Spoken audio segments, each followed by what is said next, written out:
Happy Good Friday, everybody. We're back for another episode of In Case You Missed It. Good to see you, Joe. Happy to see you too. Outside of the normal day-to-day Zooms, today we are talking combating fraud, waste, and abuse. I mean, as we think about some of the largest scale challenges that agencies have, really of all sizes, it's taking these large mission critical systems that they have and that they must service and kind of administer, and finding ways to, deal with the fraud, waste, and abuse dynamics associated with it. So when we started thinking about this as a topic, we knew exactly who we had to interview for this. And you can see the man, the myth, and the legend, Jon Coss, the CEO of Plum Identity, on. Jon, thanks for carving some time out to dig into this issue with us today. Thanks so much for having me. So, you're a veteran to this space. So I'd love for you to maybe just shed a little insight on your background and kind of prior work in the public sector to start. Sure. Let me start with a question, though. Does veteran mean old? Is that what that means, Dustin? We'll put an asterisk on that. So, okay. So, I live in the Sacramento area with my wife, the artist behind me, and a dog who you might hear at some point today, and a couple of kids. And I've been doing government technology now for about 30 years. The past 15 of them or so are strictly around this problem of fraud, waste, and abuse. And prior to my current company, I started a company called Pondera Solutions back in 2011, and it was acquired in 2020. And its sole purpose was fighting fraud, waste, and abuse in government programs. So been around it for quite a while now. I've actually started 5 companies, and I'm happy to talk about 4 of them anytime anyone wants to talk about them. Yeah, that's great. We're both in the Sacramento area, and one of the things that we saw over that course of the pandemic was some serious flaws and problems in some of our government's largest benefits programs. And you didn't have to look further than here in the state of California with our Employment Development Department that, unfortunately paid out billions of dollars, right, to scammers and those that had really bad intentions. How big is that problem, and why was it allowed to happen? Yeah, I mean, it's a big problem, and I think most people know that, but the numbers get so big, it's sort of hard to wrap your head around it. I actually really appreciated, right at the end of the pandemic, the GAO came out with a report sort of showing the size of the problem. But what really hit me was that it's been going on forever. And, obviously it increased during the pandemic, but every year, sort of today going forward, you can expect, between 175 billion to 250 billion a year in fraud, waste, and abuse by the government's own accounting, right? So, and you only find what you can and what you look for. So it's likely higher than that. And, the real problem with it is the money doesn't go for good, right? It's stolen, and then it's used for human trafficking and gun smuggling and drug smuggling. And to put the numbers into perspective, which I think is helpful sometimes, that kind of money, if we could redirect it, every year could build 1,200 schools, operate 450 hospitals, or I should say, and build an extra 7,000 miles of highways around the United States. I mean, that's every single year. So it's an incredible amount of money, a huge problem. And Joe, to your second question, why is it allowed to happen? I think it's a complicated question. There's a lot of factors at play. Frankly, I have a lot of empathy for government agencies. They're continuing to be pressured to put services online. If not, then they're criticized for being old school government and not taking care of constituents. They have prompt payment penalties. There's lots of money coming through government, which obviously makes it attractive to fraudsters. And maybe most importantly, they have a real fear of false positives. If your credit card is cut off, for instance, on a legitimate purchase you made, you just get a call from the credit card agency. You say, yeah, that was my legitimate purchase. And then they turn you back on. Well, government can't do that because somebody might miss a housing payment or a healthcare appointment that has real dire consequences. So all of that combined with, antiquated systems and the fact that government's main purpose is to, provide these services, not fight fraud, just is a pretty potent cocktail for fraud. So, the pandemic ushered in record amounts of money and some new rules and complexities that may have contributed to that fraud. But how has it changed since the pandemic? Yeah, so it's been interesting. Sort of, I think the move into the pandemic itself, and then the move out of the pandemic's been really interesting. I actually, Joe, personally, my last company, Pondera, was acquired right at the beginning of the pandemic. in March of 2020. And then I stayed on with Thomson Reuters, our acquirer, through sort of the third to fourth quarter of 2022. So I got to see a lot of it. And then I decided to step away from the business a little bit. And I feel like I'm a boxer. I just keep coming back out of retirement to get beaten up one more time. But I came back because of the changes that I saw. And I saw a couple of really big things. One was criminals are getting way better at what they do. So they have, their stolen identities, and their ability to do that and then trafficking it is incredible. I mean, every year it's about 400 million sensitive records being exposed in the United States alone. 400 million. We've all been, exposed multiple times. And they're using the dark web to traffic in it and that sort of thing. They're using technologies to scale their businesses, and bots and headless browsers and IP spoofing software. And now they're using AI, right? So I saw all this occurring. That was frightening. And then honestly, some government's responses to it was frightening to me as well. So they started using biometric solutions. They started really increasing their use of PII. And in really dire cases, they just started delaying payments. And so I saw these two things coming together as government needed to move away from pay and chase and into prepayment. And, I got concerned about the direction we were heading and the fact that we were starting to lose the battle to the fraudsters. So, as a veteran, or let me think of another word for that, and professional expert to the fraud, waste, and abuse. Thank you, Dustin. In the public sector, you're now approaching this fight differently. You're getting proactive. You're getting ahead of it. I mean, there's like government apparatuses that are built around investigating things that have already occurred. Right. You're trying to prevent them from happening through Plum Identity. So tell us a little bit about how you're doing that. Yeah, happy to. And I should say too that we only do fraud prevention at the time of application. So, things we don't do are things like a legitimate applicant comes into a program and then starts to behave outside of program rules. That's not what we do. So those apparatus that are in place today need to stay in place and continue to look at those things. But what we do is we are, and I call ourselves the first truly built for government, prepayment, behavioral analytics, fraud prevention solution. I know that's a mouthful. So let me kind of tell you how we work. When someone goes to a government site, say to apply for unemployment insurance or Medicaid, they are leaving a digital footprint as they're interacting in their web sessions with the government. Literally tens of thousands of data points as they're typing in their information. And it's really kind of in three areas. One is information on themselves, obviously, their first name, last name, address, etc. The second is information on their device itself. Where is it coming from? What type of device is it? Has it been seen before? And then the third is their actual behaviors. Are they cutting and pasting? Are they typing faster than a human can? Are they clearly trying to vary their speeds to obfuscate who they are?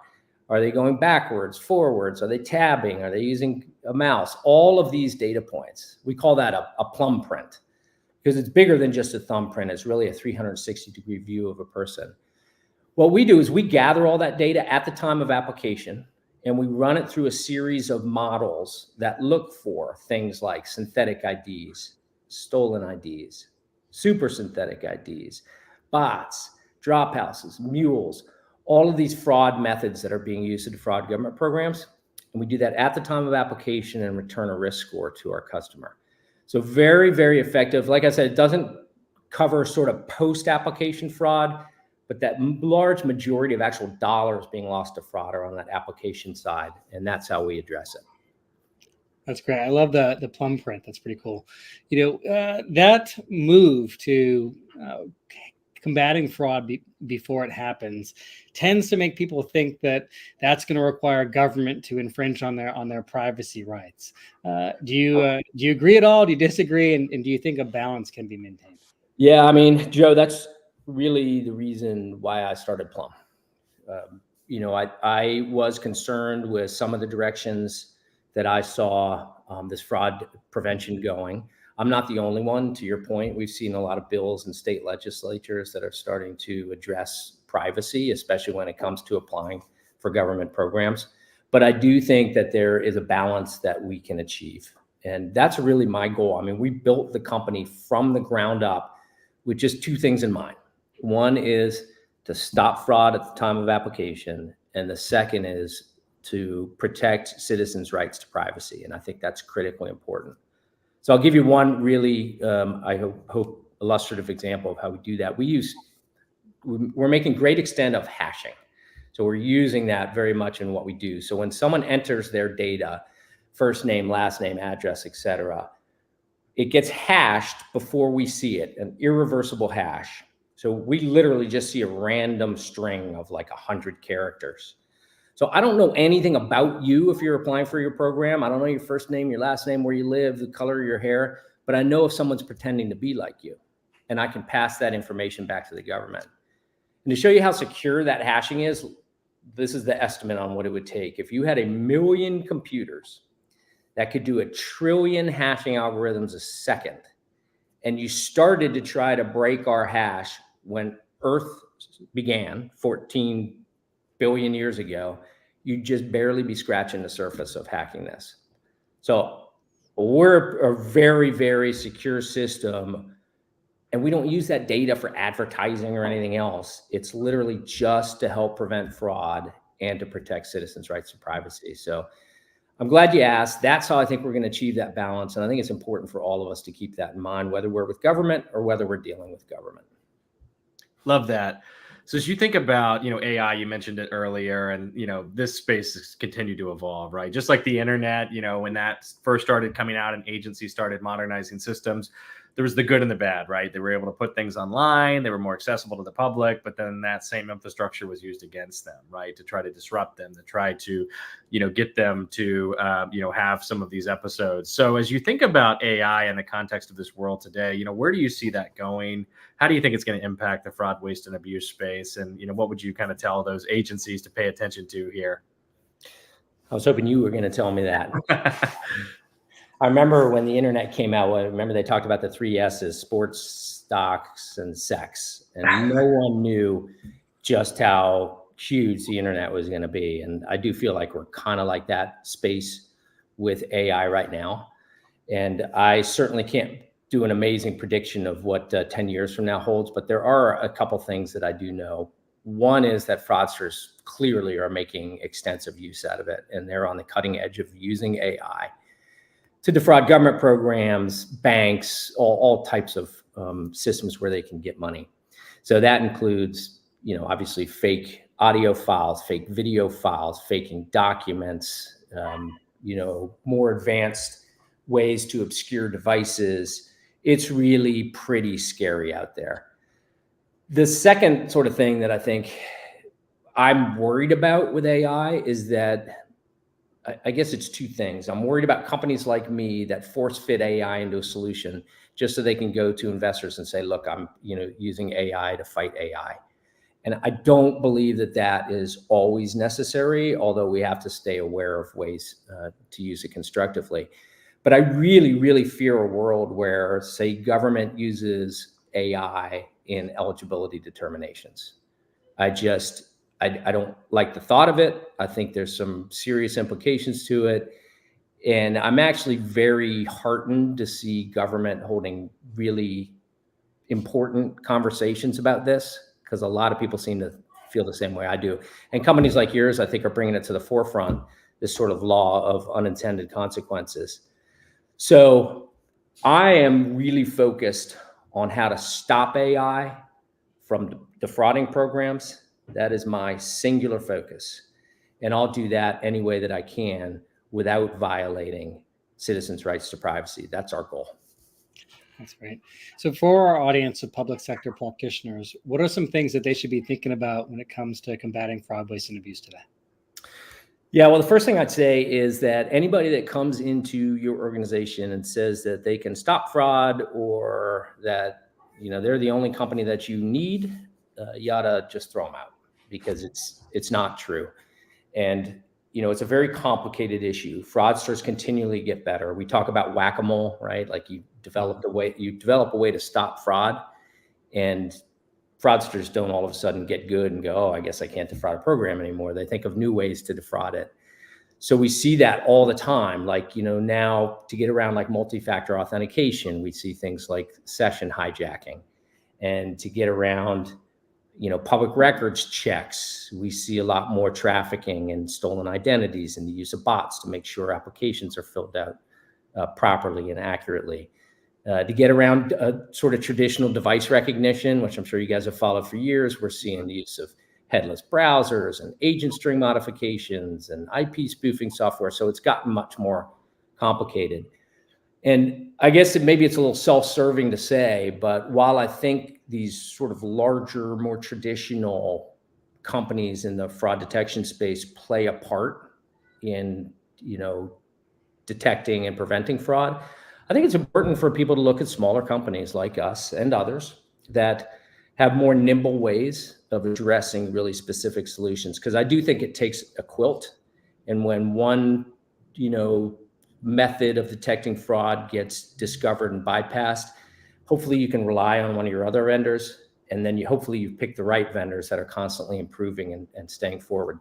It's just not a set and forget it space. It can't be, because our competitors, the fraudsters, just continually improve.